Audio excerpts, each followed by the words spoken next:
It's the end of the week, so it's time again for the Sunday Papers podcast with our two best friends, Greg and Mike. Make sure to give you the news between procrastinating, masturbating, or some other excuse. Sunday Papers podcast. Read all about it!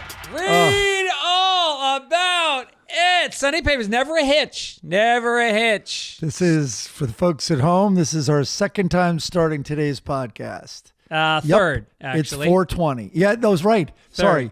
Yeah. Two failed. This is our third. It is 420. So this, we should mention right up front, Mike and I both agreed ahead of time, in honor of 420, we each took 10 milligrams of edible marijuana.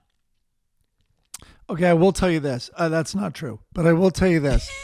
The other night, I don't really like edibles, but I took some edibles and then also smoked. Were you alone? I was drinking, no. But my point is, the most terrifying thing to me is if, like, you ever hear those people talk about, like, I took 50 milligrams or whatever it is, right? I know Diaz takes north of 100 or something. Well, so does Dennis Gibbons. Well, no, he accidentally took like 100 once or something.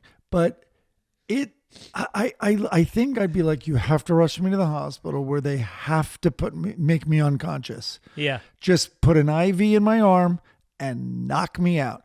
Because it's not like I'm just having crazy thoughts. I was so like dizzy. It was like constant bed spins, even when sitting straight up. It was like my stomach felt bad. Everything about it was horrible. How much did you drink? Hardly. No, dude. I took a 5 milligram and I smoked a lot. I'm the biggest lightweight when it comes to that. Yeah, I know. It's actually, I'm going to see AC/DC tonight at the Rose Bowl with the boys. We're all so going, jealous. Yeah. Dickie and Dennis and Fitzy. And, you know, I haven't smoked pot in probably a year. I was never a big pothead, but like I was like during the pandemic, I started taking it every night, just taking a small edible every night. And then I just felt foggy in the mornings. But the problem with me is I have an addictive personality. So if I smoke it just tonight, within 3 weeks, I will be taking edibles every night when I'm on the road. And I can't stop that. I have an addictive personality. I'm either on or off. Even if you don't like it? Well, I take so little that it just feels like a glass of wine. I don't feel super high. Right. But, no, I like that. Yeah. But tonight, you know, maybe I take 2 hits tonight before AC/DC, which, by the way, I'm so sorry you're missing it. Wish you were there. We just got backstage passes for after the show. Jesus Christ. Our friend Chris Cheney, who we play golf with every Friday for years, he's the bass player for AC/DC. Used to be Jane's Addiction's bass player, and then he did Alanis Morissette over the years. And who else did he? He played for tons of people. Oh, he plays with what's his name? Sorry, I am tired today. He did Taylor Swift at one point, and he also did. Really? Yeah, and he also did what's her name? He tours with Eddie Vedder. When Eddie Vedder does his solo stuff, he's in Eddie Vedder's small group of musicians, and it's Eddie so really funny. Appreciates Could not him. be a more mellow, unassuming dude. Yeah. Like so nice and quiet. Yep. But a great storyteller. Like if you ask, he doesn't speak out of school. He just tells like really good stories from the road. Yeah. And I mean, I really want him on the podcast, but I don't want to ask him to be on the podcast. I don't know. No, just ask him for backstage tickets to the Rose Bowl. Something way less of a pain. I've seen some videos online of Angus, and you know what? His playing is he does not look good, but then he plays the guitar, and you're like, holy shit. It's like, I mean, I guess if you're that good, it's just in you, you know? Yeah, I mean, it's an appendage. It's like another appendage. It's you know, the guy's lived with a guitar in his hands his whole life, and now he's in his 70s. Easily. So I know. Easily. Well, I remember. I might guess he's old. I'm gonna look it up right now. You look it up while I went to say goodbye to AC/DC, but I brought my two young girls. I brought three kids. The third was Dennis Gibbons, and I brought them to Dodger Stadium, and they were young. So this is, I'm gonna say, well, we could look it up, but maybe 8 years ago, and maybe less. Anyway, and I was walking away from Dodger Stadium, and Angus was in the middle of a crazy solo, but the girls wanted to go, but it was the encores. And I remember turning around and like saying goodbye to a guy I absolutely worshipped in 7th and 8th grade, you know, and that was goodbye. I'm like, look how old he is, and here they are again. He's 70. All right, Which is that it? I know. It's way younger than I thought he was. He must have been a baby when he started with that group. Yeah. I also want to talk about while my brother was here, my wife and I went downtown and we saw Bernie Sanders speak. And it's so funny because I put up a clip of it on the intranet. And man, did it blow up in my face. So many people were like, he's in the fucking pocket of the pharmaceutical company. There was so many angles on why he wasn't legit. And he should be embarrassed. And it's like, all right, you guys, I get it. You're maybe from a different political philosophy. But to malign the character of Bernie Sanders, you might not agree with him, but like I never begrudged, like John Ashcroft. Like I didn't agree with him, but I had total respect for him, and I saw that he stood behind what he said. And then you see people treat somebody like Bernie Sanders. He said the same thing for 50 years, and he stood behind it, and he's walked the walk. He's got 3 houses. Yeah, he's got a fucking barn in Vermont that's worth like $600,000. Who do these people? Okay, so all right, let's take what you're saying. So Bernie has 3 houses. Who is it you want? Right. And I don't know the answer. I'm asking, like, who is it you want? Because we're trying to get the best. Yeah. Not the perfect. Yeah. The best. So he spoke, and it was very moving. It was very powerful. I have to say the crowd, as a Democrat, I'm a little concerned about when the Civil War breaks out. There was not a man I saw the entire day that I felt like I couldn't take out in one punch. We are such soft pussies. And then you picture the typical Trump guy, like pickup truck, mullet, muscles. Yeah, but we're socialists, man. We're gonna outnumber. we never fight alone. We're fucking dead. And then, and I was actually thinking about this. Like, these are the guys that, like, all right, they're not afraid of a pill or a needle. You know, despite the fact they're anti-vax, they will put every steroid. They will ingest every protein powder. Mm-hmm. They'll work out nonstop. They'll get hair plugs. And these are the same people that can't tolerate trans people. Like, they can't understand somebody wanting to change their physical identity. Meanwhile, they were a skinny, bald guy 5 years ago. A lot of them also can't hear you say anything negative about Trump. Yeah. Just can't tolerate it. They go ballistic. Just shut up. I thought of an internet movie. Like, we should make a movie and the script is all the characters are just internet tropes. Like, there's a stepmom and his son as a character, and a guy that tells you how to be man. Like, it's just a very rough thought, but I think we should write that script. Just tell it to ChatGPT, man. Oh shit, that's good.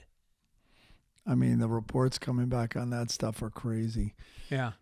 Oh, did you hear that and I should know his name, but the screenwriter for Contagion, which was a very popular movie that really people thought was pretty incredible in how it predicted how the pandemic went down. I'm forgetting. Do you remember the movie Contagion? No. Look it up while I'm talking to you and find out who the female star was of it. Anyway, you'll remember it. So he put the screenplay for Contagion in an AI program and asked it to write a sequel. And he goes, it was hard to tell which was more horrifying. How good it was at writing a sequel to my movie, or where it went with what could possibly happen on the next pandemic. Oh. Yeah. Really? Yeah. He was like, this was say what the scenarios were? Incredibly scary. No, I don't read past headlines. We want to also remind people, as you know, we say it's ad free. We don't read ads in the middle of the podcast. We have some that run before the podcast, and I think there's some that run after it, and we make a few pennies. But we do not do ads right now. By the way, we don't make a few pennies. It barely goes to cover the cost of doing. We're just trying not to money. lose in the long money. run. We lose money per episode. Right. So we're trying to buffer that by selling some merchandise. We're very excited about the Sunday Papers podcast 5th anniversary hats. They come in all colors. They're like $29. T-shirts, Sunday Papers podcast, take it each. We got Sunday Papers 5th anniversary mugs. They're actually really nice. I've got 4 of them. There's 4 different types. Some are very artistic. We got tote bags. We got notebooks. Go to gregfitzsimmons.com or fitzdog.com.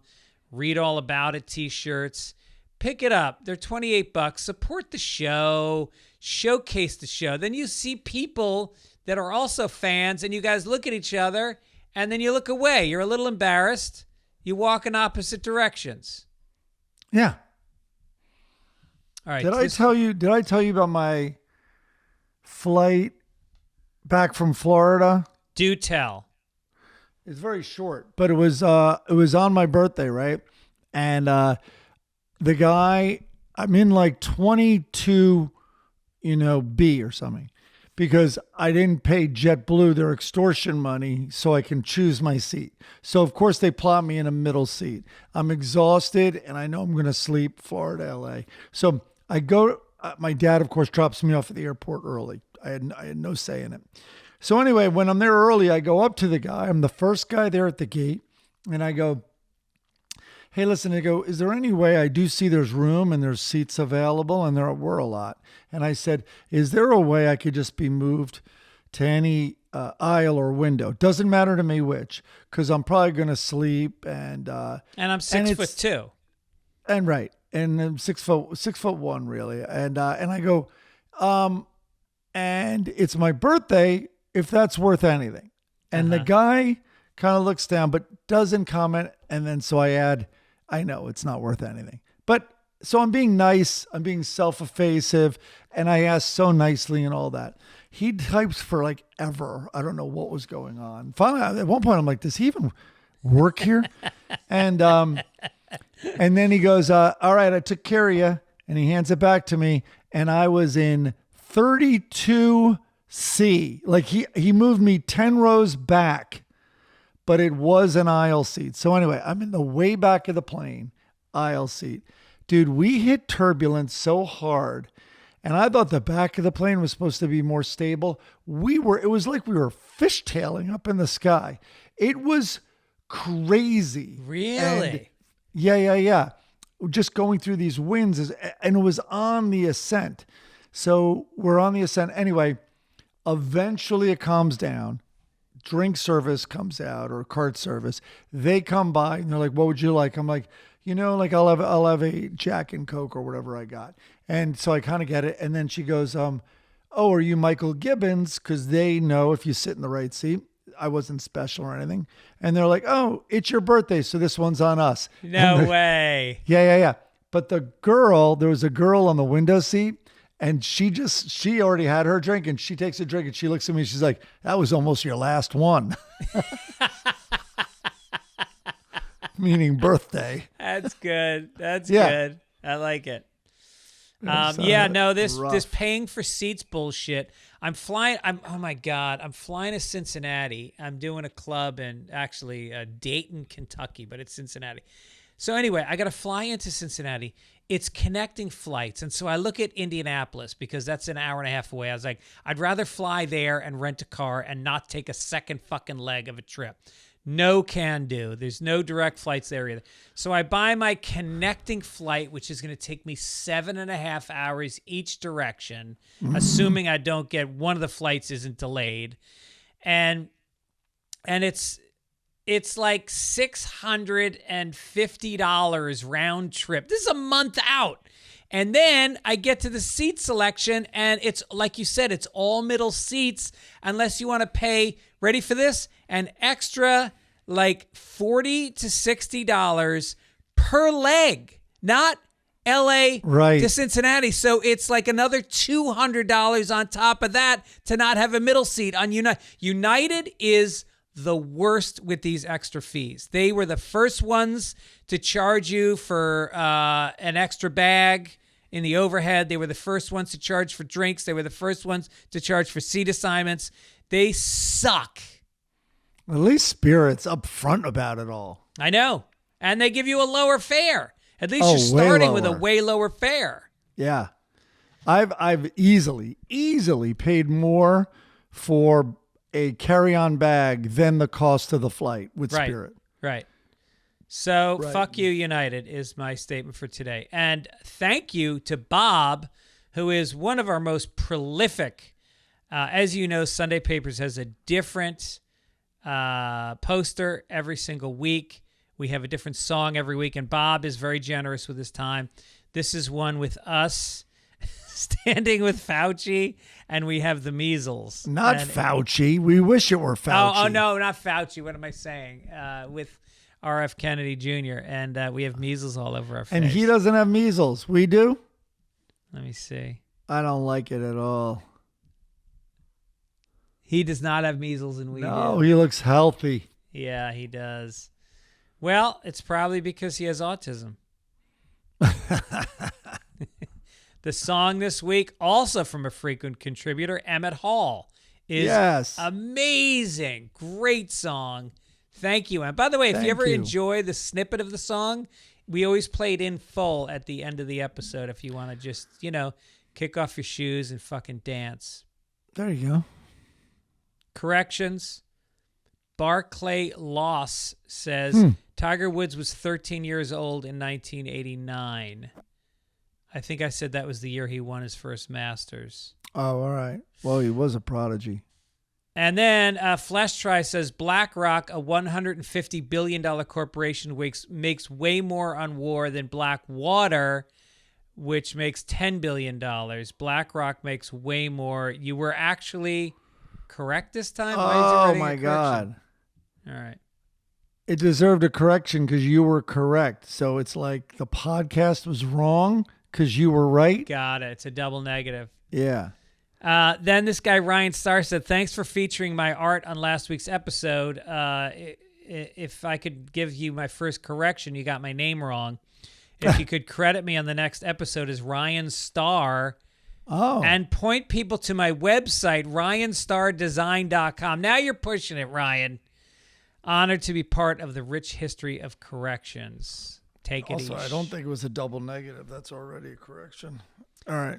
JJ says you talked about going to the Sox home opener. You said they had the 75 Red Sox who won the World Series. Even as I read that, I go, oh, yeah. The Red Sox famously didn't win the World Series for 86 years until 2004. 75 was important because Carl Yastrzemski, extended the series to 7 games when he famously waived his hit fair for a home run to win Game 6. Right. Then they lost in Game 7. Then they lost to the Mets in Game 7 in 1986. Then in Game 7 to the Yankees in 2003. Oh, the heartbreak. Yeah, you're talking 75, 76. That's Cincinnati. Yankees years. Those are Cincinnati years. Pete Rose. The Big Red Machine, man. Yeah, but the Yankees were like 77, 78, 79, right? Yeah, Bucky Dent, right, was probably 78, I think. Bucky Dent and Yeah. Catfish Hunter.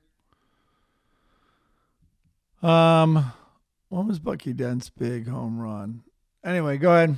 All right, tour dates coming up. Huntington, the Mamba on May 4th. It might have a different name. I can't remember, but I will be in Huntington May 4th. Escondido at the Grand Comedy Club May 9th and 10th. New location. As I said, I'll be in Cincinnati at the Commonwealth May 16th and 17th. Tampa at Side Splitters June 5th through the 7th, followed by a one-nighter in Naples, Florida, Off the Hook, June 8th. Then we got Torrance, Austin, Point Pleasant, New Jersey, La Jolla, Vegas, just announced, back at Brad Garrett's club. Oh, it's awesome. Chicago at the Den Theater November 8th, and New Orleans at Skankfest in the fall. So go to fitzdog.com, get some tickets, come out and see some live comedy. Front page, what do we got to crinkle Mike Gibbons? Oh, man. Hold on. Right, Let's see here. what I got.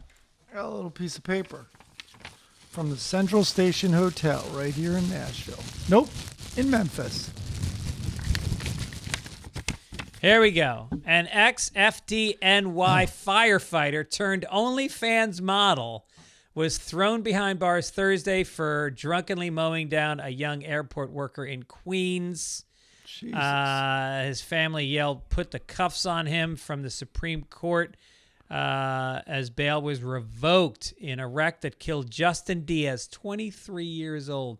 You made it sound like his own family was screaming, "Put the cuffs on him." That would be very objective of them. Well, 50 people from Diaz's family were there, and this OnlyFans model was slapped with a 14-count indictment, including manslaughter charges. The beefy 28-year-old disgraced probationary smoke eater. Oh, this is from the Post. I like to say things like smoke eater instead of firefighter. Yeah. Was speeding 83 miles per hour in a 25 mile per hour zone in his silver Mercedes S63 coupe. How the fuck is a firefighter? Oh, he's got the OnlyFans money. Yeah, what are you talking about? This When is the he- least sympathetic firefighter ever. He blew through a red light and struck Diaz's BMW. I think firemen should be able to turn on their sirens when they're driving drunk. Can we make that a policy?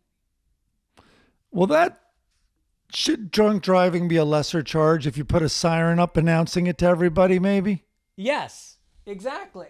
I think. You know to stay away? Yeah, the lights, the siren, and, normally firemen are pulling cats out of the trees, not pedestrians. So to me, this feels like... The thing about firemen is, like, the OnlyFans, I get it. Like, we have a friend, I won't mention his name, Tom, who lived on my corner, and we have a firehouse, Station House 63, shout out, great guys, big part of the neighborhood. And Tom would sit on his porch because every day they would jog shirtless in the summer past his apartment. He'd sit on the front porch and just hang. Masturbating. But I get it. And women love firemen because you're hedging your bet. If it's not going well, you don't have to divorce them. There's a chance they're not coming home from work every day. Can I make a suggestion which will make them all so rich? Forget OnlyFans. Just create a new website called Only Firemen. Ooh. Right? That's actually like their really calendars. good. It's an update to the firemen calendars. That's really good. Well, there was Ladder 63 got in trouble because they were filming. There was a bunch of porn stars filming down at Venice Beach one day, down in the parking lot by the paddle tennis courts, and the porn stars got on the fire truck, and some of the firemen were posing with them, and it got out, and it really blew up. It was bad. Who was it? Jacene, I think, Tom's friend.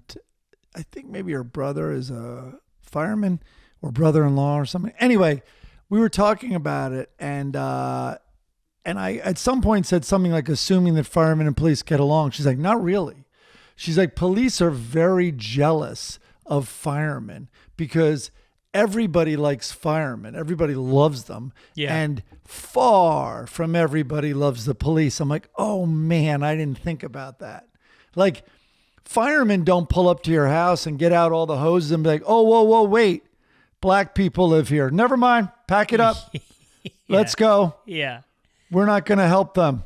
Police are worse. They actually seek them out to abuse them often. Well, I saw it firsthand because I played when I lived in New York, I played in a hockey league down at Chelsea Piers, and it was the Police and Firemen's League. And these dudes went at it. There was fist fights in every fucking game. And I was on a fireman's company. I didn't fight. Fuck them. I'm going to fight a cop for you guys to get some ice time. And then the team that was really the biggest douchebags was the FBI. It had a team, and their jersey said FBI on them. Yeah. Wow. And like when a puck went into the corner, you just fucking peeled off. You let them go get the puck. You were not heading into that corner with that FBI guy. And then this was back in like 99, 2000. So like a lot of those guys on that team lost their lives on 9/11. Oh, so man. it was kind of a bummer. I played with, Ian Bagg. Yeah, right. I was on the team with Ian Bagg and Tim Robbins. I knew about Tim. Yeah. Yeah. Won the league. That's one very year. cool. All right. When Katy Perry is I hurt, love this story. she's hurt by Wendy's inappropriate jibe about her trip to space with Lauren Sanchez and Gayle King. The fast food giant snarked, "Can we send her back?" in response to a post on X that read, "Katy Perry has returned from space." Following the singer's 11-minute mission with Blue Origin on Monday. This Perry, stunt. 40. Let me just say something about Katy Perry. In her prime, I don't know about her music. I don't think I've ever heard it. She was so goddamn hot. It was unbelievable. And she's kind of gone nuts. She went up on the rocket owned by Jeff Bezos' company, along with Bezos' fiance, Sanchez, Gayle King, and a NASA engineer, and some film producer, Carrie Ann Flynn.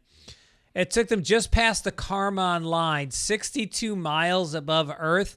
Dude, that's less than driving to Vegas from here, which is considered the threshold of space, where they experienced a few minutes of zero gravity. Less than Vegas. Are you kidding me? You're not even halfway to Vegas. Pasadena.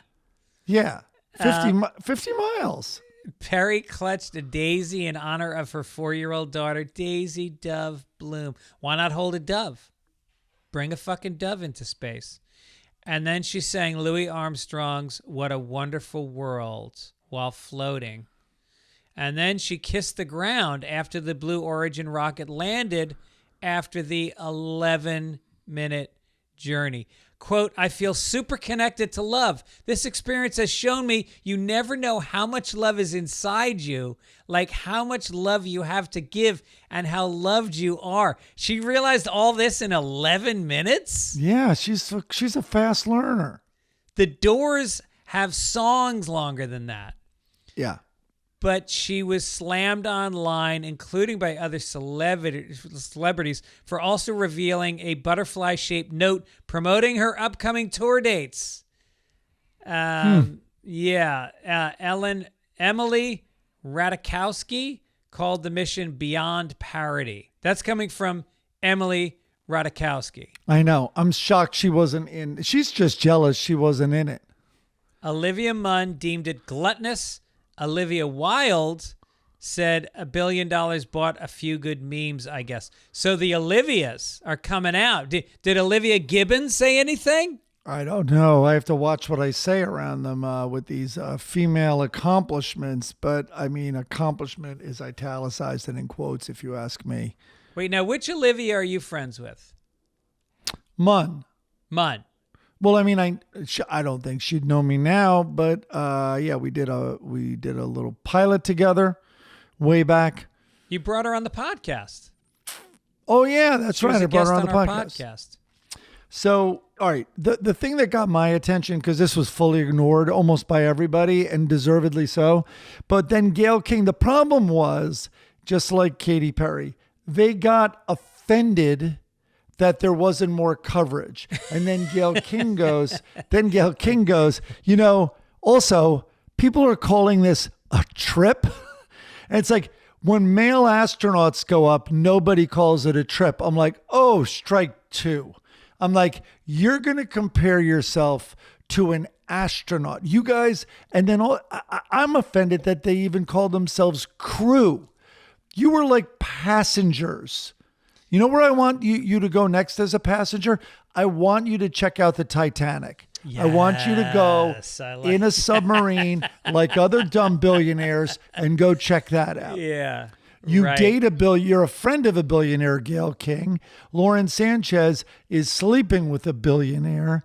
And then Katy Perry doesn't even believe in the Big Bang Theory, doesn't even believe how space got here, doesn't believe in so much of the science of space travel. So why is she in this thing?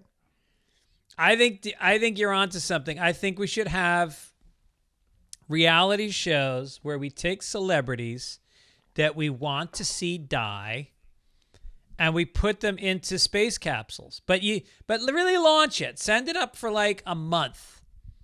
And see and right before they close the doors, Kanye gets on. I think my JetBlue flight from Florida to LA was rougher than this Blue Origin 11-minute ride. Yep. Did you kiss the ground when you got to LAX? Did you? Jeff Bezos tried to, in a stunt, try to open my door when I landed in LA. Did you see Did you see the opening?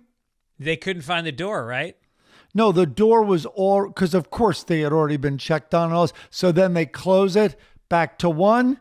This is such a scam anyway. Everybody pretend that no one has checked on you, and Bezos is going to walk over and open the door, but they couldn't get the door closed appropriately. It was ridiculous. And then he tripped and fell down. He fell on his face. Did he really? Outside. Oh my God, he looked ridiculous. There was like a little recess in the ground that he fell down in his fucking $300 New Balance. Ugh.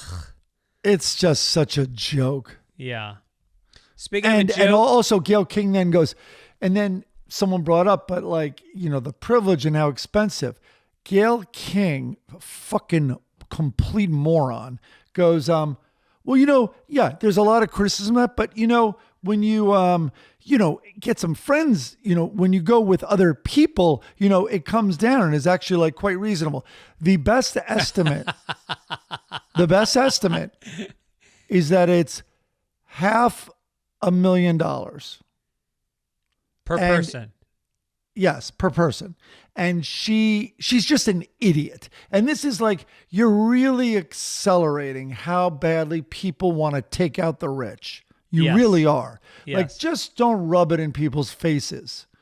I know they made it sound like the only way that you could feel this sense of love was to launch yourself into space. You know, like she said, this experience showed me you never know how much love is inside of you. What?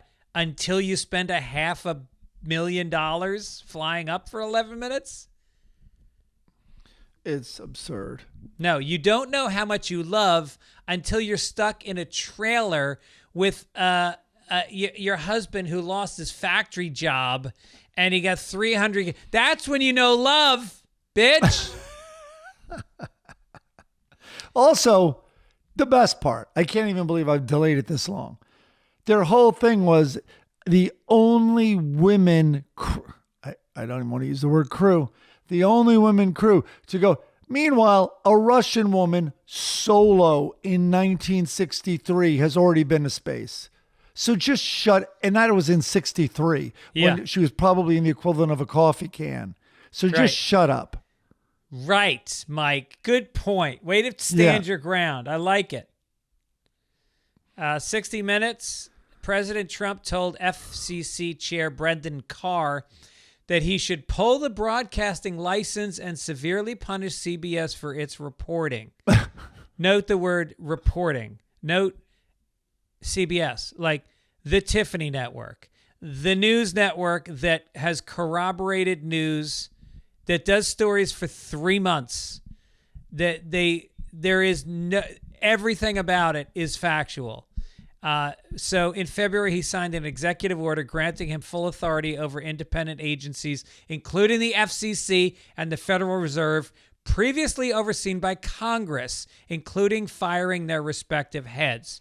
Trump's demanding federal workers yank the broadcasting license for Paramount Network CBS and levy the harshest possible fine for what he called illegal reporting on his 60 Minutes.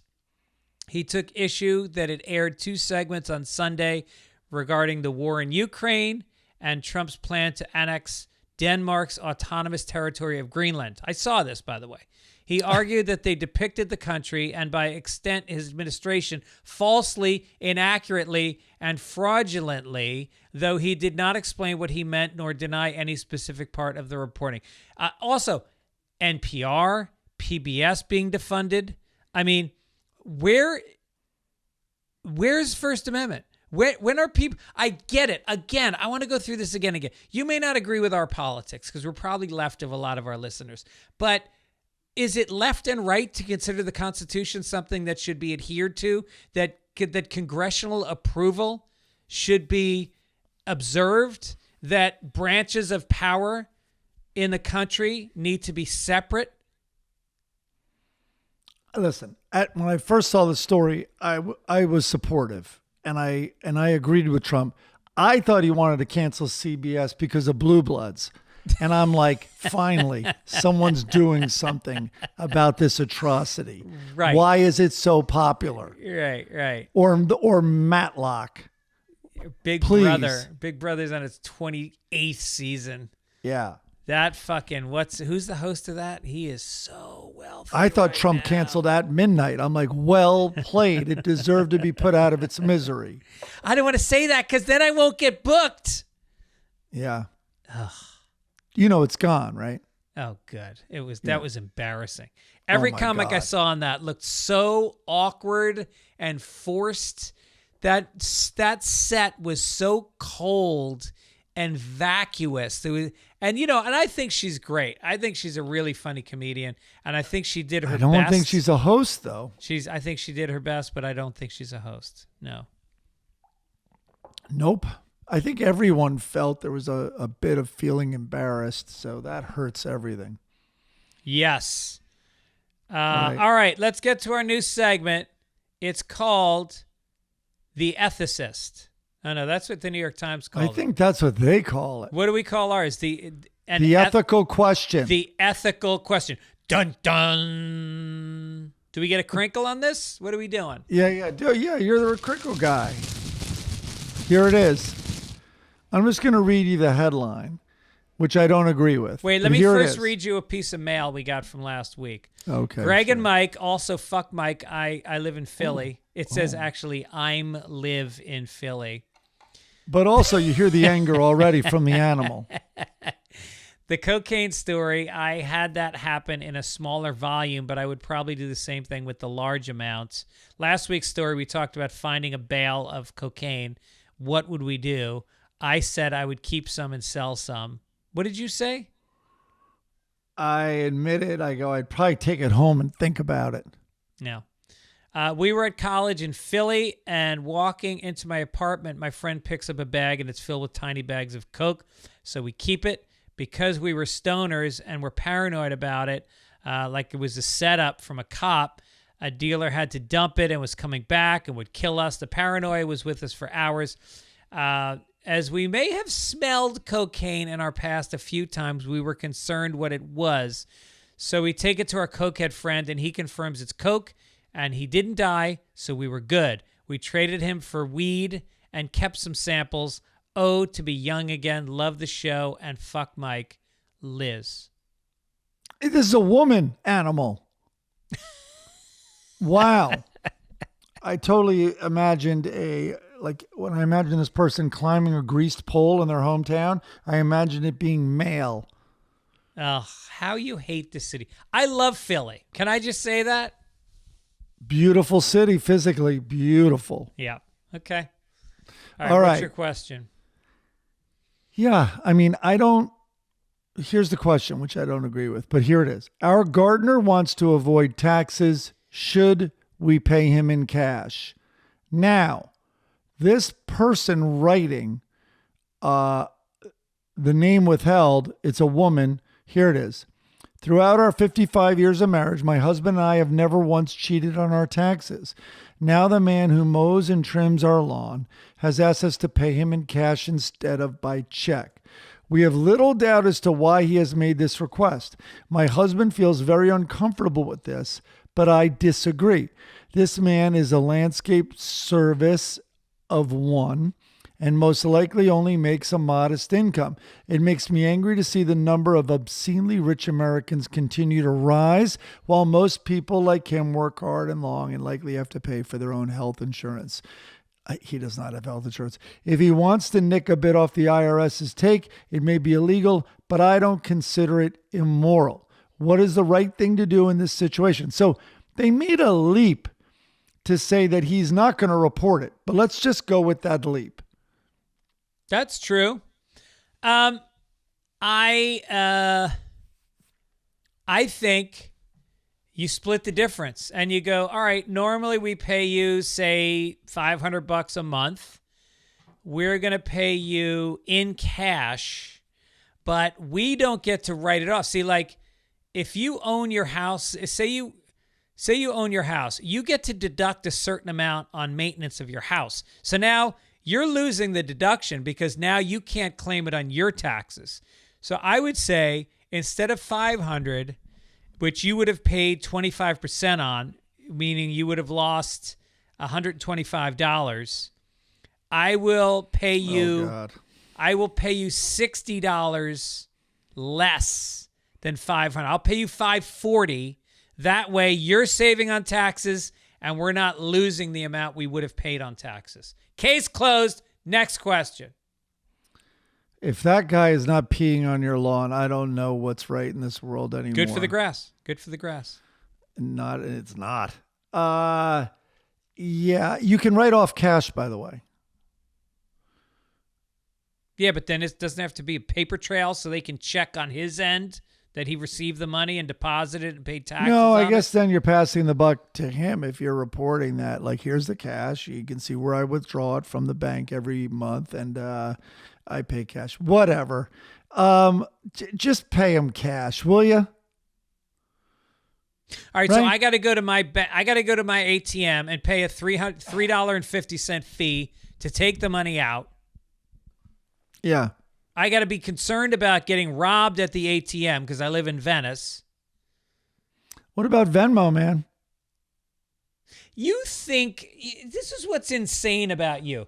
You somehow think that it's like somebody who puts their hands over their ears when they don't want to hear something. Venmo is connected to your bank. It is the federal government. We've had looks people at write us Venmo. under $10,000. They are under whatever it is, 7 or 8. They're not getting involved. People, what are you, Trump? A lot of people are saying under $10,000. Listen, people. Okay. I'm telling you, we're all good. Pay your gardener with Venmo if you want. I think you can tell from the tone of this that Mike has been collecting the money for the koozies. I pay my cleaning woman in cash.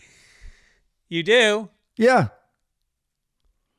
Now, sometimes I pay her in check, which she's happy with, but I wonder if that messes her up. I don't think it does. I just allow her to steal a little bit every week. That's the sweet spot.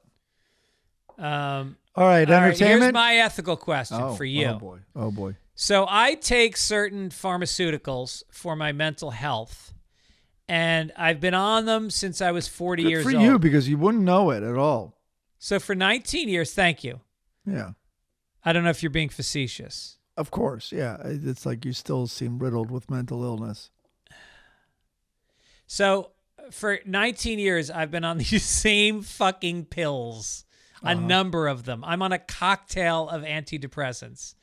And it changed my life. It really did. In a lot of ways, it was great.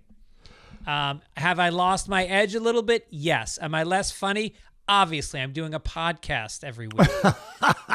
But I have to get on the phone with this motherfucker, with the psychiatrist, every 3 months.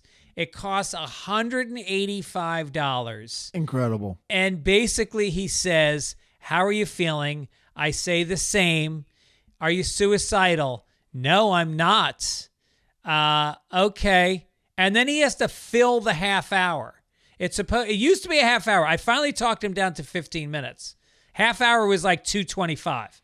And so he fills 15 minutes. He tells me, if you exercise a lot, then, you can probably cut down. Yeah, you told me that every 3 months for 19 years. And he tells me the same anecdotes. And then he tells me I should take psilocybin. And then he says to me this week, he makes a joke about how he's got a homicidal patient who threatened the president's life. And that he had to notify the federal government.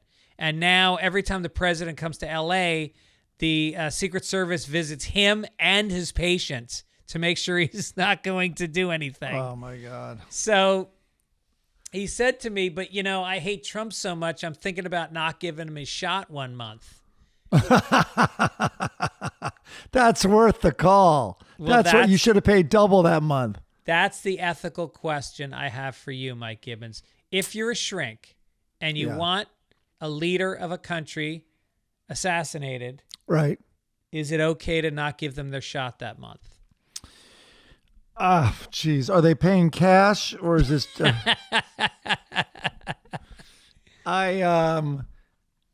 So I had the same thing back when I took Adderall.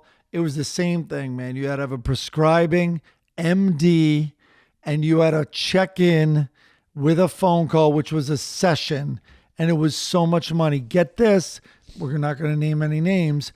My general practitioner, whose name you know, at the WGA place, I complained to him once. He's like, I'll just write it for you.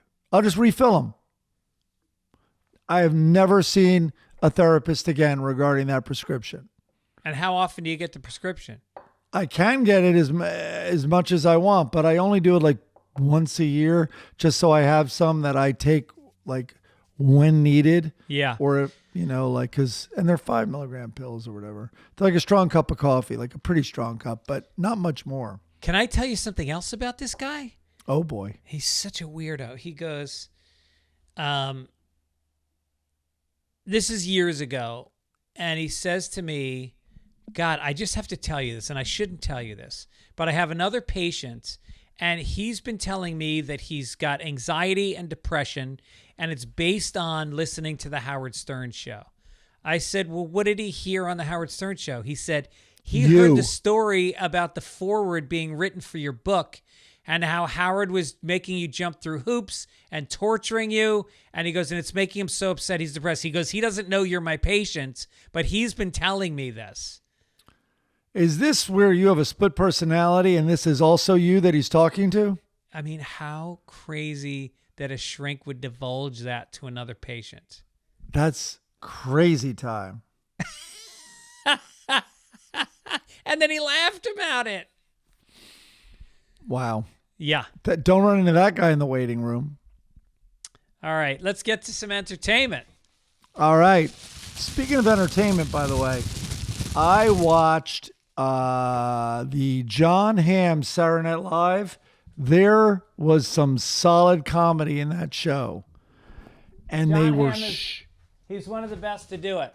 And Absolutely. they were short and disciplined. There's one where he's on a talk show and he's on a game show, and he's very afraid of divulging information that would get him in trouble because he was a dentist and he had a happy life. And then what was the other one? Anyway, I forget what it was, but there were at least, and then there was a very funny commercial parody at the end. Stay till the end. A commercial parody about herpes medications that was really funny. But yeah. There's a film. The other one I was trying to remember. One of the SNL shorts where he plays a police officer. That is very funny as well. No, he is rock solid. And it's kind of weird that I don't think I've seen him do much comedy, right? He did Fargo. He was great in that. He did Mad Men. Oh, he was in not Bridesmaids. Yeah, he was in Bridesmaids. Bridesmaids. Yeah. That was actually very funny. Yeah. But he should be doing like a sitcom or something. Are sitcoms funny?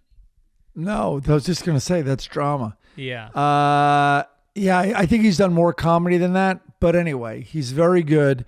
And but more than him, the sketches were just very disciplined and great.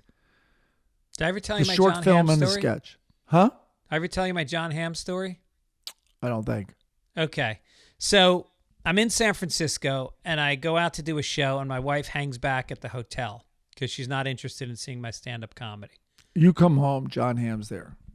I come home and Mad Men is on. She'd never seen it before. It was new. It was like one of the first episodes. And she's sitting on the edge of the bed and she's half undressed. Like she had been getting undressed and then it came on and she sat on the edge of the bed because visually it's unlike any show you've ever seen before. And the banter, everything about it is so fresh that she just sat down and was mesmerized and instantly falls in love with John Hamm, does not miss an episode, talks about him all the time. Cut to, I'm at a party at Sarah Silverman's house. And she has this annual party, and it's on a rooftop, and every famous person in Hollywood goes. And so I'm there. I don't know why. And I'm talking to my wife and her friend, and all of a sudden, John Hamm walks in the room, and everybody kind of stops talking. The show is giant. It's just exploded. And he walks in, and my wife's jaw drops, and he walks through the room, walks up to me, gives me a giant hug, and goes, "Greg, how the fuck are you?"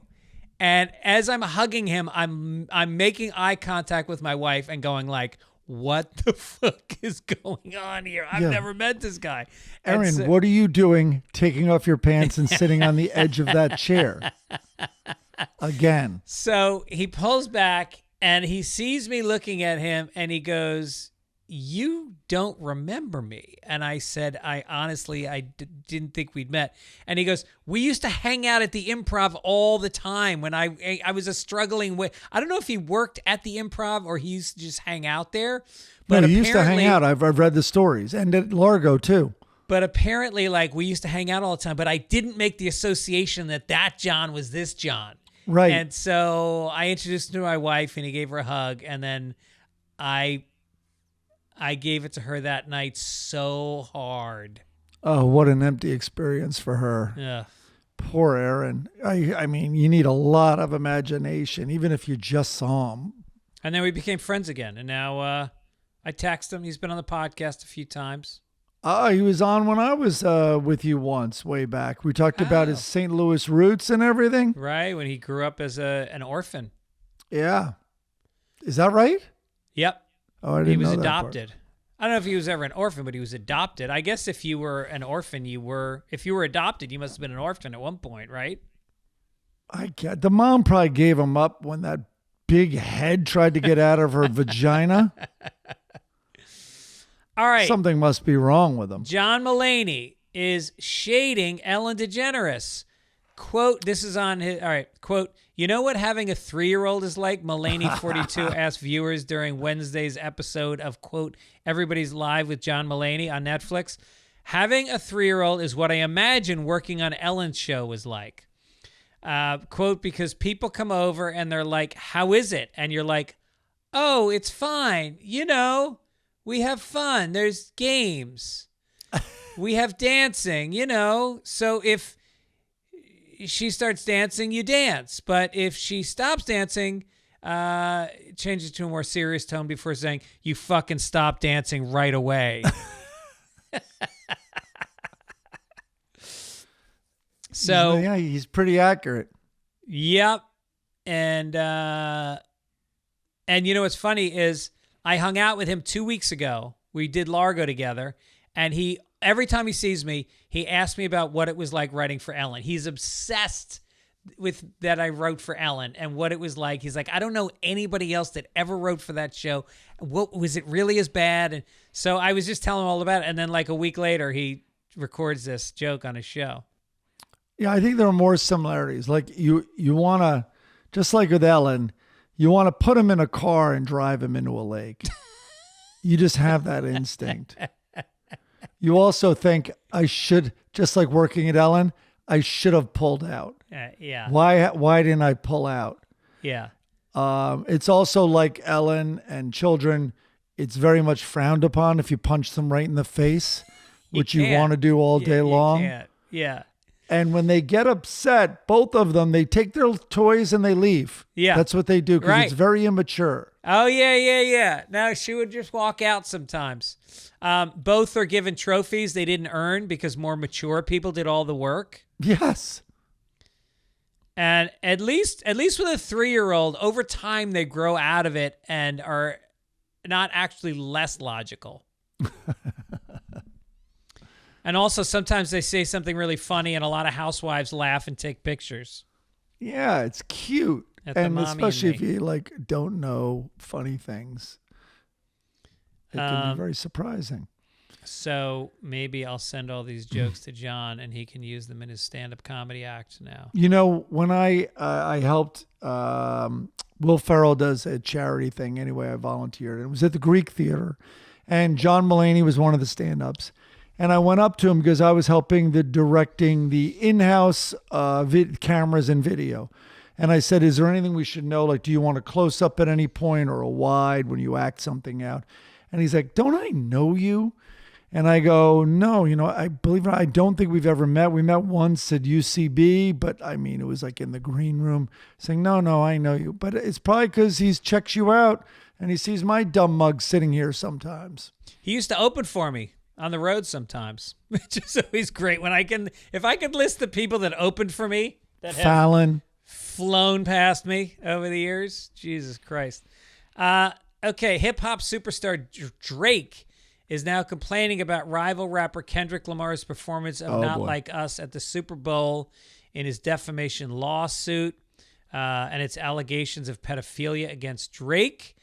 Quote, the recording was performed during the Super Bowl and the largest audience halftime show ever with 133 million people, including millions of children and millions more who had never heard the song or any of the songs that preceded it, says the amended lawsuit. It was the first and hopefully be the last Super Bowl halftime show orchestrated to assassinate the character of another artist. And it went on to say, then we can safely get back to monsters bashing each other in the head until they have concussions and the U.S. military basically doing recruitment videos to get your children to sign up to fight in a war. Yeah. Well, the more, I don't think it's aging well for Kendrick. Kendrick's amazing. Please don't get me wrong. But it's kind of like seeing an impressive guy, right? But he won't stop talking about his ex-girlfriend or his current girlfriend. It's like, dude, my respect is starting to go down a little bit. Like, how much is this person under your skin and why have you allowed it to get so under your skin? A little bit like Chappelle with trans? No, because those were super funny and those were like, everyone was coming after him to cancel him and to shut him down. We're super funny. I don't know if you've seen his last couple specials, but now it's just, he just drags it out because it gets a reaction from the crowd. I don't think there's the only energy he gets out of doing these trans bits now is the recognition that he's doing trans bits. I don't know. The last time I saw him do a trans thing was a while ago, but it was at the Hollywood Bowl. Actually, he was charged on stage that night. But when he was there, he goes, I know I made a big promise that I'm not going to talk about trans issues anymore. And he goes, on tape.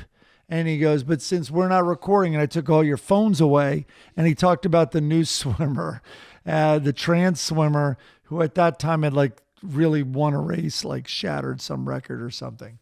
And he goes, how's swimming going, ladies? He's like, newsflash, silver is the new gold. And I thought that was very funny. Yeah, I don't know. Maybe there's some more left in that. All right, let's make America Florida. Florida man has a rough night. The Flagler County Sheriff's Office said that on Sunday night, deputies responded to the Q-Note Billiards Club after someone called 911 to report a man kicking doors and throwing items on the patio. Upon arrival, deputies found Corey Ferran, 23, attempting to flee the scene on a bicycle and detained him in the parking lot. He was quickly recognized by deputies who had earlier ejected him from Scruffy's, another local bar, for similar behavior. This guy gets around. Getting thrown out of Scruffy's is like getting thrown out of, I don't know, name an example of something that you would not normally be thrown out of. Yeah, I mean, Hanano, right? Right. As deputies searched Ferrand, they reported finding multiple pills of Xanax. This doesn't sound like a Xanax guy getting around this much and then hopping on a bike to get away. Yeah, normally you take Xanax, you just fail at masturbating and then take a nap. He was arrested for disorderly intoxication and drug possession and taken to the detention facility. And the next morning, deputies were called to... Wait, you forgot to say what the bail was. Oh, $1,250. That's such a Florida bail where they set the bar so fucking low because they just know you don't have it. How's he going to make it if he can't sell his Xanax? You ruined it. The next morning, deputies were called to investigate a burglary at the Honey Baked Ham Company, where landscapers had noticed a broken window. The surveillance footage from the scene allegedly showed Ferrand in the burglary, which occurred the previous night. He went in and he stole $400 from the register and tip jar.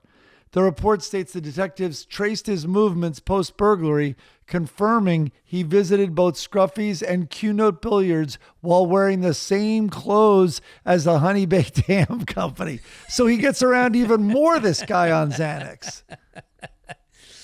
Yeah, although I have to guess, a lot of the guys that went to Scruffy's and Q Billiards the same night were also wearing the same clothes. Leonard Skinner t-shirt, cut-off jeans. I think they should have made the new bail. You know, we're changing the bail. $405. It's just out of your reach. We know what you stole from the tip jar. Right. And no, you can't use the drugs as bail money. All right. Texas, America making America Texas again. Here we go. Texas man accused of this is a heavy one, I'll admit. He's accused of disemboweling his father, saying that aliens harvested his organs. You know. So this guy, he was located in his father's Jeep. Were located near a state park. He had a swollen hand and a deep cut on his right pinky finger, which he said was a result of, one word, battling. He told officers that his dad was in heaven when he was asked about the victim and that aliens had harvested his father's organs a few days ago. Another relative later told the detectives that she had last spoken to the victim, the dad, a few days earlier when he told Contreras that he was acting crazy again, the son was, and he was threatening him, and also that he killed his pets. Oh, yeah. Prompting him to again. call police. He later called to say the situation had been resolved. And I bet that was the son calling saying that. In 2023, officers were dispatched to the same home where they were told that Contreras believed his father was an alien. He was spotted walking around the neighborhood. Also, the son was spotted walking around the neighborhood holding a decapitated rabbit.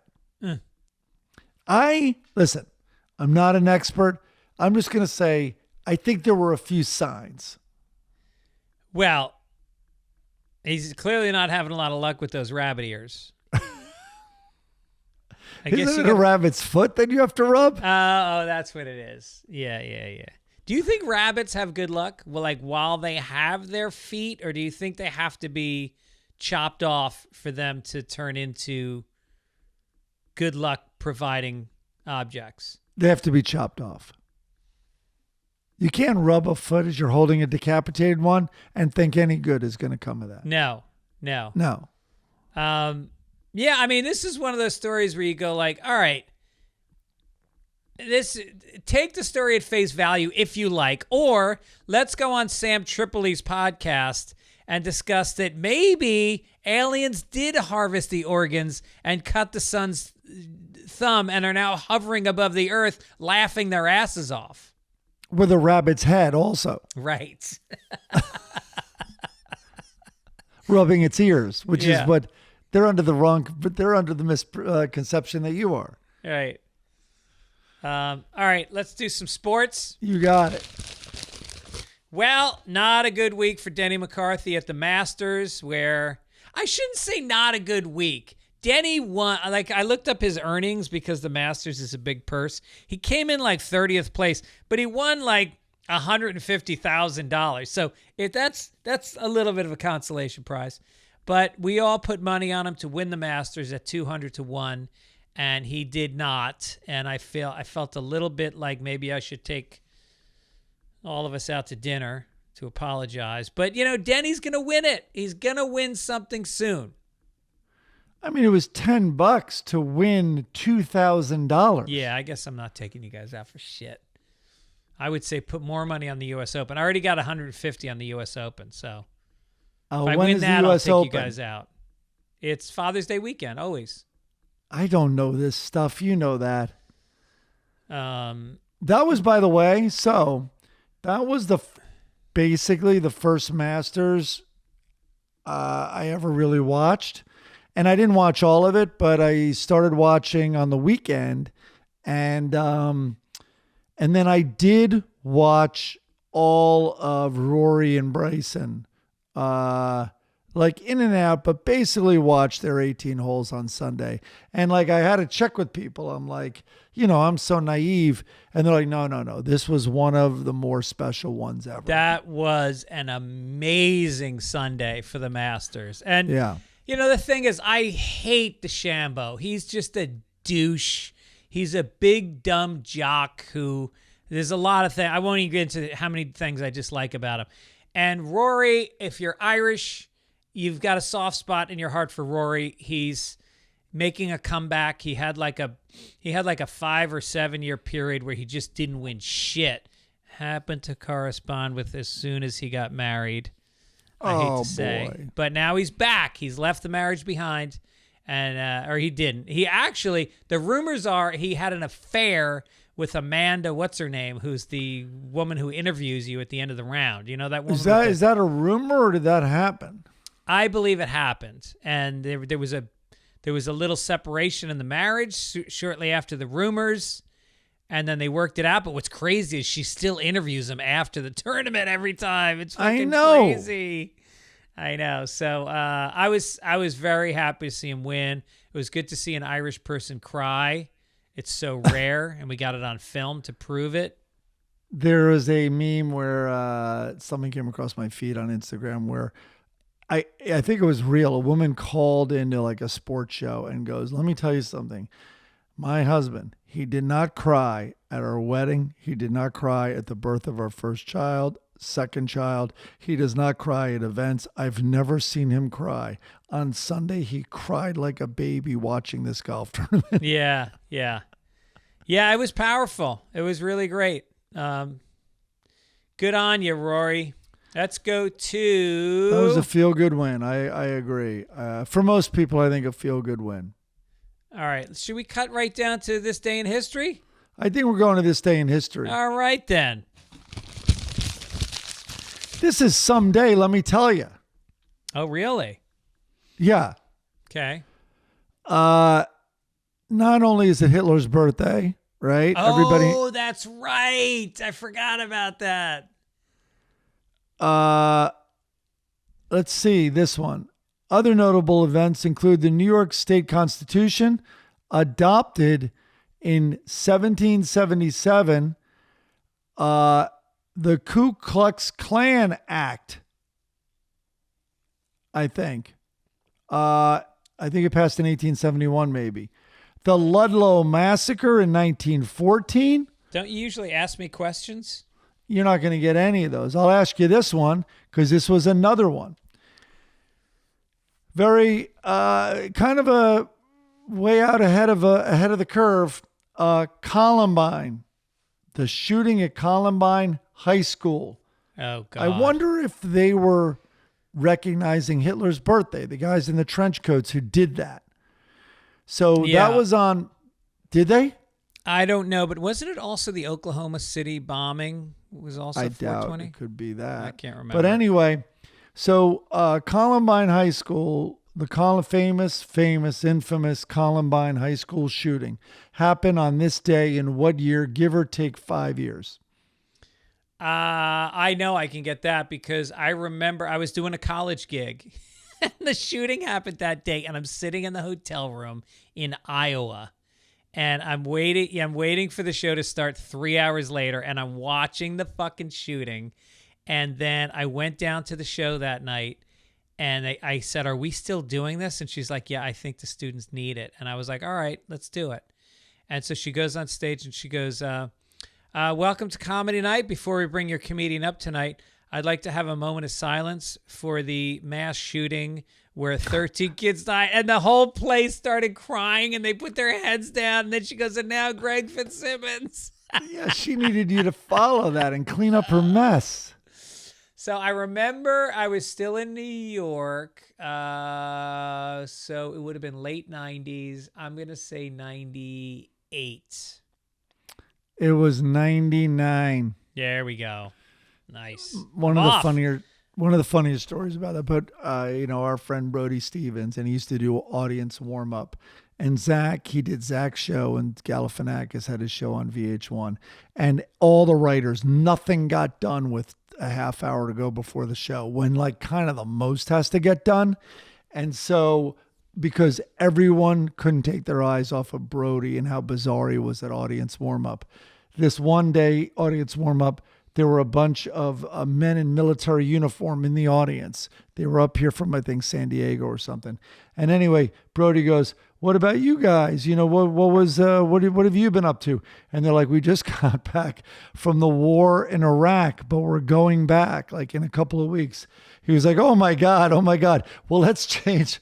Let's change to something lighter." And he looked across the aisle and he found this couple. They're like, "Where are you guys from?" And they're like, "Columbine." And he turned back to the soldiers and goes, "Think of the war, think of the war, think of the war." It's one of the greatest things ever. And this is Zach's comedy warm-up guy. It's the best. So good. That's good. Yeah. That's good. So, all right, another piece of bad news. Remember the Deepwater Horizon oil rig in the Gulf that just erupted into a massive explosion and fire?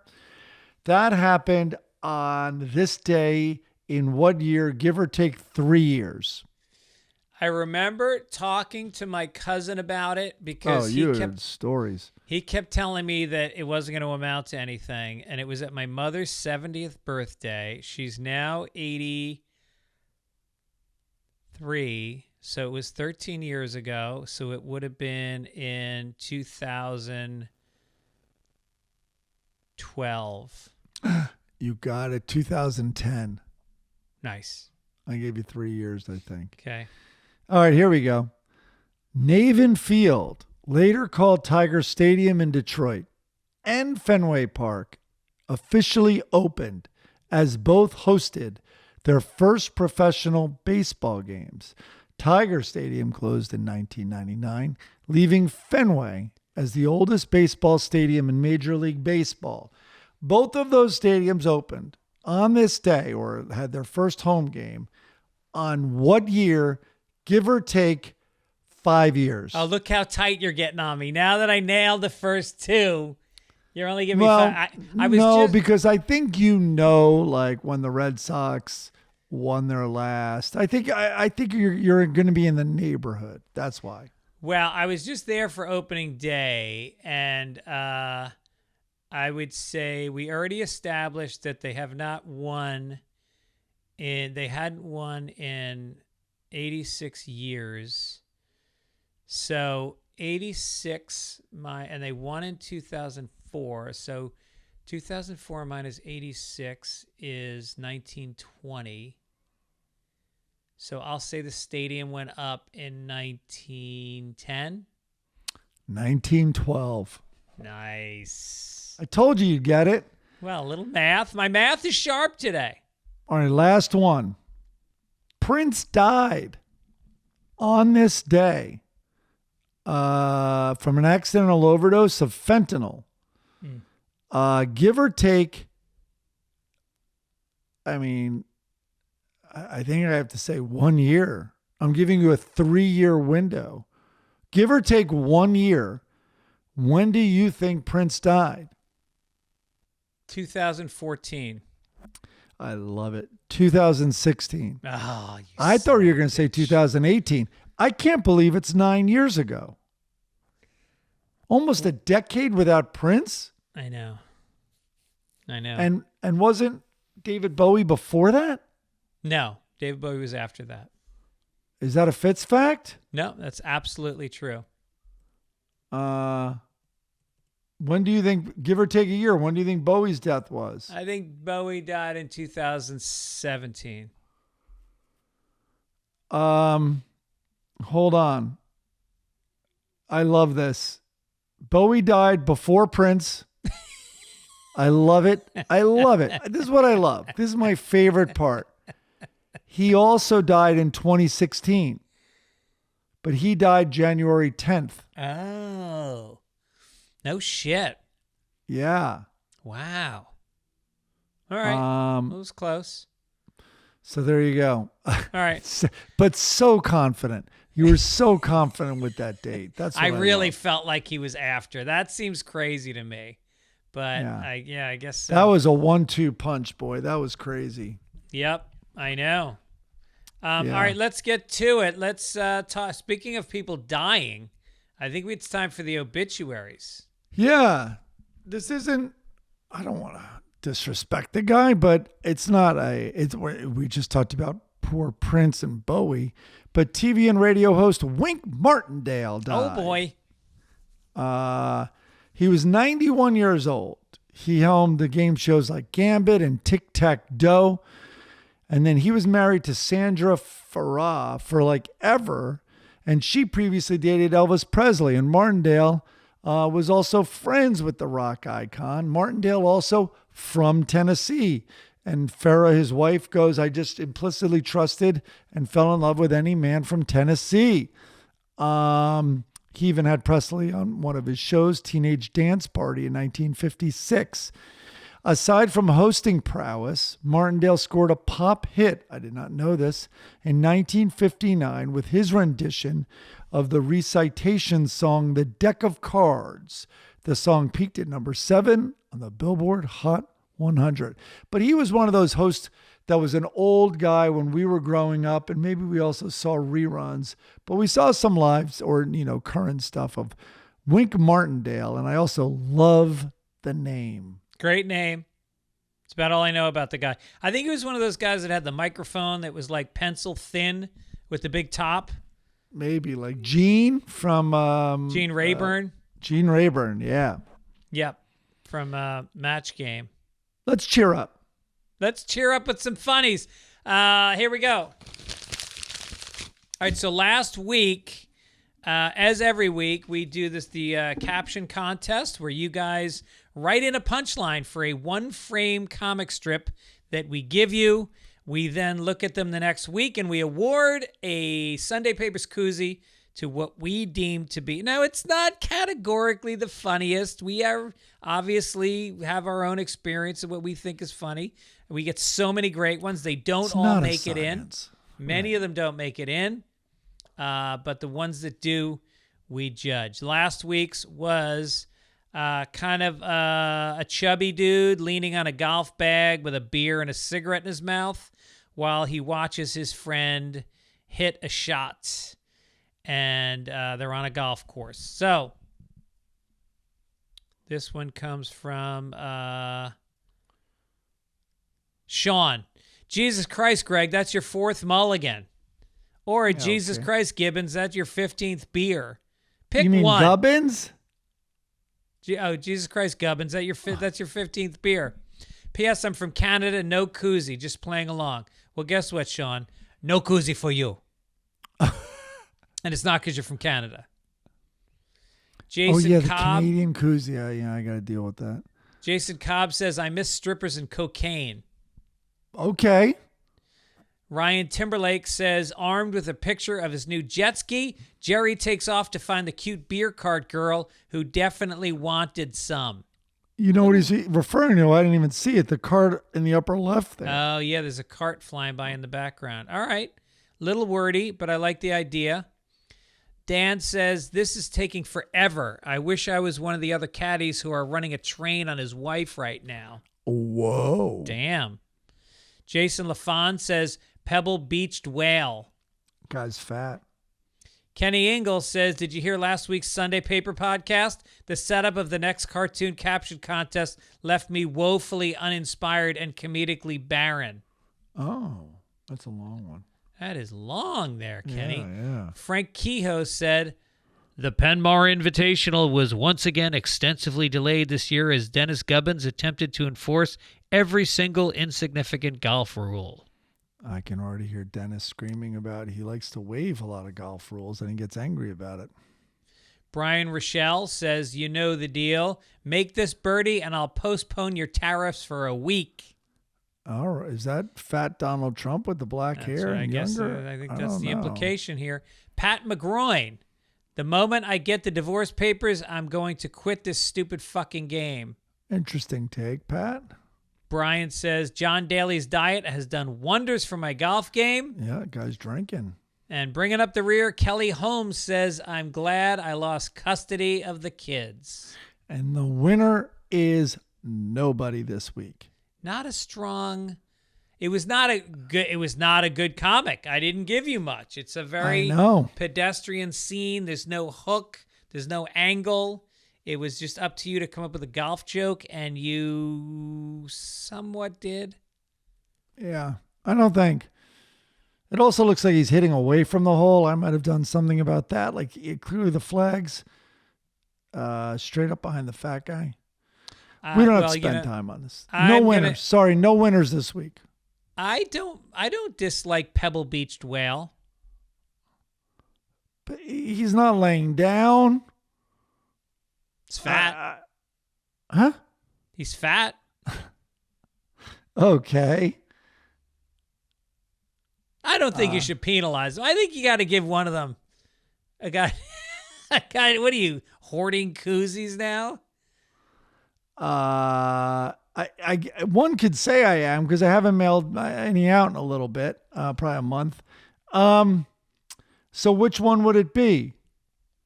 I think it would be Pebble Beached Whale by Jason LaFond. Done. Okay. Done. Congratulations, Jason. You are the king this week. Let's get to next week's, which is a little bit more evocative, I hope. We've got a gentleman who looks like he is about to commit suicide. He is on a ledge outside a window. He's a bald guy with glasses, and he's looking down. He looks scared. And reaching out of the window is a cameraman with a news camera and a news interviewer with a microphone, and they're talking to the man who's on the ledge. Yep. I think that describes it perfectly. Now let's get to a professional comic. This was Hager and Lucky sitting on a couple chairs. Hager goes, I'm bored. Lucky goes, me too. We need some excitement. Second frame, they're walking out the door, and Hager goes, let's go out and make poor choices. Oh, is sexual molestation a poor choice, or is it just your job description? I think they're going to go out and respect women, I think. Oh, I see. Yeah. Yes. We're going to go out. We're going to help a woman home. We're going to protect her from a marauder. Yeah. Yeah. Okay. The Lockhorns, Loretta, has got her arm around Leroy, and she goes, you have to learn to laugh at yourself, Leroy. I can't do everything. Getting back to golf, which might give me a little PTSD right now. Leroy and Loretta are walking down the fairway, and she says, "You do know the point of golf is to play less golf." There you go. I like that. Yeah. No, that's why I say, like, I get my money's worth out there. I mean, I am chewing up that course. The amount of swings, I'm taking so many more swings than anyone else. There should be a surcharge. What a day. Yeah. Okay. I'm back to Doonesbury. I went back. I found the list. I forget what number this is. It doesn't matter, as we all know. But there's 4 frames. And they're, that's Doonesbury. Is that what they call him? The guy with the straight, long nose? Yeah, I think so. I have no idea. And there's 4 kids, diverse little group around him, 4 kids. And one kid goes, "You mean another rejection came through, Miss Caucus?" Oh, it's a woman. What? Yeah, that's not Doonesbury. I think that's a woman. That's a woman. I think so. All right. You mean another rejection came through, Miss Caucus? And then, I don't know, isn't that maybe Miss Caucus saying shh? No, it's another kid says shh. Do you see the problems already? Yes. And then the man, I'm going to call him a man. Yup. It's a woman. Yup, a big fat no. We're only in the first frame still. So now we're in the second frame. They let so this is the man-woman saying this. They let Donald Segretti into law school. They let John Ehrlichman into law school. They let John Dean in. But will they accept Joan Caucus? Nope. No way. Oh, yeah. You see, Miss Caucus is the one rejected, but they're asking this guy Doonesbury about it. So in the third frame, there's no words, thank God. He just hangs his head. And then in the final frame, bringing it all home, the original kid goes, "Must be rough when all your friends get in like that." And then the kid goes, "Shh," again. And Doonesbury goes, "He." There you go. It's not horrible. That's fun, huh? They're teasing. First of all, I think that's Ms. Caucus the whole time. I believe that's a woman who looks a little bit manly. No, you're going to get all the notes. They're talking to Doonesbury. Another rejection came through. Who was the rejection? Miss Caucus. I think I bet she was like a nominee for the Supreme Court. I'm going to look it up. No, she's trying to get into law school. Jesus Christ. Why? No wonder you don't think it's funny. You can't follow a simple comic strip. It's the furthest thing from fucking simple, this piece of shit. All right, let's get to simple. Dagwood, a ton of simple, is sitting on the chair watching TV. And Blondie, who's dressed up in a maroon top, which I love, a black silk skirt, and some white shoes. She goes, "I'm going shopping, dear." And he goes, "Okay, honey." And then as she's walking out, she goes, "You're going to have to make dinner for yourself tonight, if that's okay." What the fuck does that mean? As if he was going to demand dinner and she was going to cancel her plans? If that's okay? That's some weak 1950s housewifery. And he goes, "Not to worry, I can fend for myself." And then we get to his friend Herb, who gets a phone call, and he goes, "It's Dag. He wants to know what's for dinner and if we feel like some company." I mean, look at her breast in that second frame, the profile of that breast. It's almost triangular. It's almost like an Egyptian sculpture. It's so firm and buoyant. She is gifted. She's got something. If that's okay. Jesus Christ. Let me tell you a thing or two about this Caucus character. Yeah. He had a book, Dare to Be Great, Miss Caucus. It's called a Doonesbury book. And then Wikipedia has its own entry called Joni Caucus. Is there a picture? She's a fictional character in Trudeau's comic strip. She spent several years living with the other characters while running a daycare service for local children. Yes, she's surrounded by children. It's Miss Caucus. While running Walden Daycare, Caucus sends off applications to several real-life law schools. She eventually receives her JD from UC Berkeley. Oh. And moves to A lot of detail here. That's not her, though. Okay, the first line. You mean another rejection came through, comma, Ms. Caucus, question mark, while addressing the person sitting in front of him? Maybe it is her. Okay, thank you. They have the same nose. You know what it is? He only knows how to draw one type of nose, this fucking guy. All right, we're beating it to death. The truth is, folks, you can be involved in the podcast. Send us your songs. Send us your logos for the show. We love you for doing that. I do think Miss Caucus was trans. You can also pick up some fun merchandise for the 5th anniversary. Go to fitzdog.com, scroll down just a bit, and click on the link to get the merch. Support the show. Anything you want to promote, Mike? Yeah, fucking cocaine, man. I need it. I don't know why I'm so tired. No, what do I want to promote? Yeah, I already did it, man. I already did it. You know, I want to give SNL a shout out. Those 3 things made me laugh really hard on John Hamm's episode. Can't wait to watch it. All right. Well, enjoy the rest of your trip, and we'll catch you next time. Take it easy. Take it easy.